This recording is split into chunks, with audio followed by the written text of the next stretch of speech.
Good morning, good afternoon, good evening, wherever you are in whichever time zone around the world. I hope that you are in good spirits and in good health. The hot topic here in Barbados is educational reform, which includes the abolition of the 11 plus exam. We all have questions, and rightfully so. I think that clarity needs to be provided if we are to move forward to achieve one common goal. Now, before I get to the meat of the matter, let me try to put things into a little context. The educational system, not only in Barbados, but throughout the English speaking Caribbean, can be traced back to the plantation slave based society. And that has characterized how we have shaped the structure of our schools. After the 1630s, wealthy planters would have sent their children to be educated over and away, over and foreign, overseas, up in Great Britain. Meanwhile, the enslaved were provided with little to no forms of education. Between the abolition of slavery in the 1830s to Barbados gaining independence in 1966, the colonial system of education really took root and became elitist. Why send our kids overseas when we can create schools right here on the island? But of course, we have to ensure that some of the freed slaves are provided with opportunities as well. So what they did, they provided opportunities for a small number of intelligent, high achieving students to attend what we now refer to as the older secondary schools. And even though we have created newer secondary schools, that form of elitism has taken such root in Barbadian society that people still have the mindset that only the older secondary schools are good. And that is something that is going to take not only educational reform to change, but a change of mindset. We aren't new to educational reform. One major paradigm shift that changed the educational landscape in Barbados was the implementation of EduTech 2000. Many older educators felt that EduTech 2000 was an epic failure. They didn't think it was rolled out as smoothly as it should have been. They were not consulted enough. Access to the emerging technologies was not fast in coming. And when they did have access to the technology, it didn't work the way that it should have worked, or it didn't work at all. So EduTech 2000 for some people is a bad word. However, our current Prime Minister, Mia Motley, was the Minister of Education at the time, and she challenged teachers to merge traditional teaching methodologies with the use of technology so that we can equip our students with the skill and knowledge to excel in a fast-changing world with new cutting-edge emerging technologies. Now, maybe she could foresee the future. I really don't know, but fast forward to the world facing a global pandemic, and we are smack in the middle of COVID. Everybody is at home, and wham, teachers have to digitize their content in order for learning and teaching to continue. You were told you're no longer in a physical classroom. Your classroom is now a virtual classroom. So in order to remain relevant, you have to retool, retrain in order to ensure that learning continues. The only thing in life that is constant is change.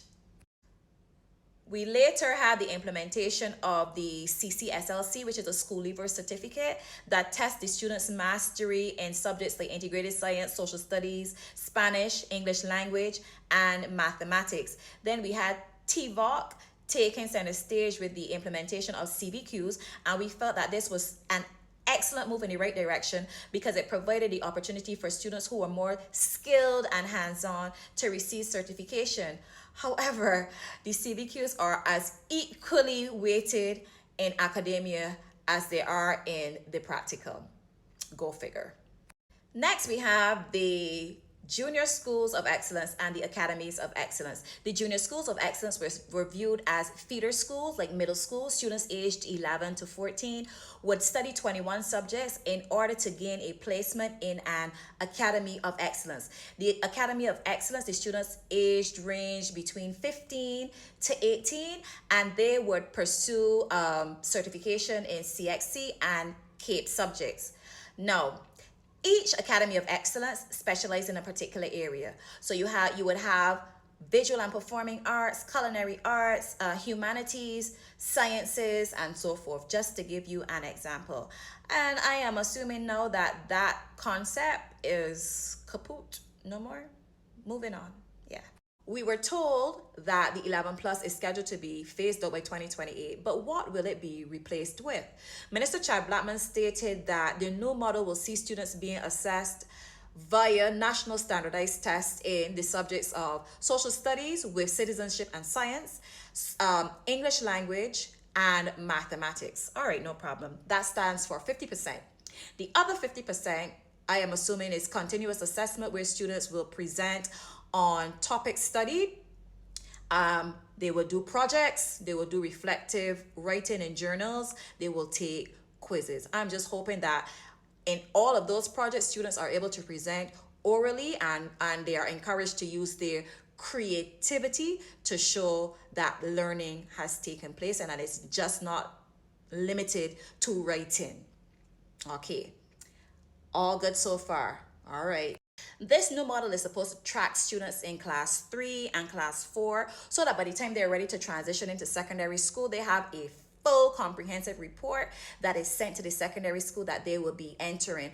And what this does is guide the educational administrators at a particular secondary school and the teachers on how best to go about creating instructional plans or individualized plans that address the students' strengths, weaknesses, any learning deficits, and it guides the teachers on how best to go about collaborating with the parents to generate the best possible outcome. And I'm all for this. I think this is something that should have been happening years ago. It was proposed, it never got off the ground properly, and too often teachers learn about challenges children face after the fact or by the way. Every teacher is not trained in remediation, and every teacher is not a special needs teacher, and this will help guide all teachers. I mentioned remediation and literacy. I read that the ministry is working to ensure that every child in Barbados can read by age 7. And when I was going to school, you had to read certain things by age 4 or 5. So that's telling me how bad things have gotten. We had physical books that we would read in the Easter or summer breaks. Now every child has a device and there's no real desire to have a physical book. And I think that the ministry needs to ensure that we encourage students to join the National Library Service. They also need to ensure that each primary school has at least 2 literacy specialists or teachers who are trained in literacy and using the method of phonics to teach the relationships between the sounds and the corresponding letters. Let's give the children a firm foundation, but let's also not rush the curriculum. Let's tailor the curriculum to suit each child's needs. My final point pertains to each secondary school setting their minimum entry mark.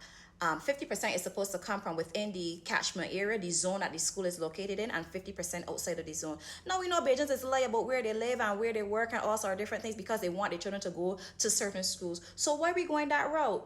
Zoning has been a problem from its implementation. If we're going to level the playing field, all schools are equal, all schools teach the same subjects, all teachers are trained and qualified, then why can't 100% of the students come from within the catchment area? But people want like that because the perception is they want their child to go to a specific school. Anyhow, that's it from me. The more things change, the more things remain the same, and there's still a little bit of elitism in this new reform. Talk to you later. God bless.